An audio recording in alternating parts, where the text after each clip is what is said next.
Le 6 juin 1994, les Roadrunners de Montréal recevaient les Rock'n'Rollers du New Jersey au Forum. Il y avait plus de 5700 personnes qui s'étaient déplacées pour aller voir ce match.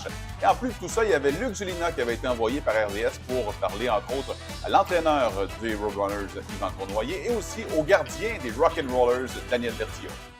C'est le Québécois Daniel Berthiaume que l'entraîneur Nick Foutu avait délégué devant le filet pour affronter les Roadrunners. Montréal souhaite rapidement la bienvenue à l'ancien portier des Kings avec 2 buts en 13 secondes en début de match.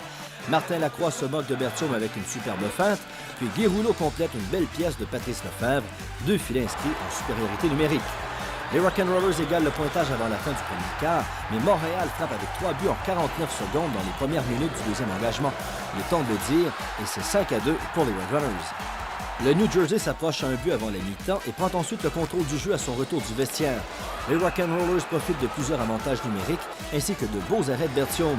Les visiteurs dominent complètement les 3e et 4e quarts pour finalement vaincre Montréal 9-6. On n'a pas joué très bien la dernière partie qu'on a jouée ici contre Buffalo. Et ce soir, j'avais peur de cette partie-là. Il y a eu un relâchement, puis ils ont travaillé pour nous autres. On est revenu dans l'arrière du match. On a bien joué. On a scoré sur nos opportunités, puis on a fermé la porte en deuxième moitié. C'était la grosse clé. Si on est capable de prendre les devants, un but ou deux, puis fermer la porte, c'est là que le gardien rentre en ligne de compte. Mais la grande histoire, c'était pas la victoire des Rock'n'Rollers du New Jersey, c'était plutôt le deuxième gardien, une certaine Manon Réaume. Elle avait joué juste 2 matchs en saison régulière, elle avait été nommée au match des étoiles, alors que chez les Roadrunners de Montréal, il y avait Corrado Micallef qui avait eu des super bonnes statistiques, mais qui n'avait pas été nommé au match des étoiles.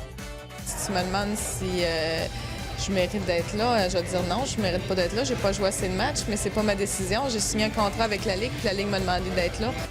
Ça avait le mérite d'être clair, hein? Au final, c'est Réal Godin qui a représenté les Roadrunners au match des étoiles dans la Ligue de roller hockey. Et ça rappelle des bons souvenirs, hein? C'était le fun de revoir ça à Montréal.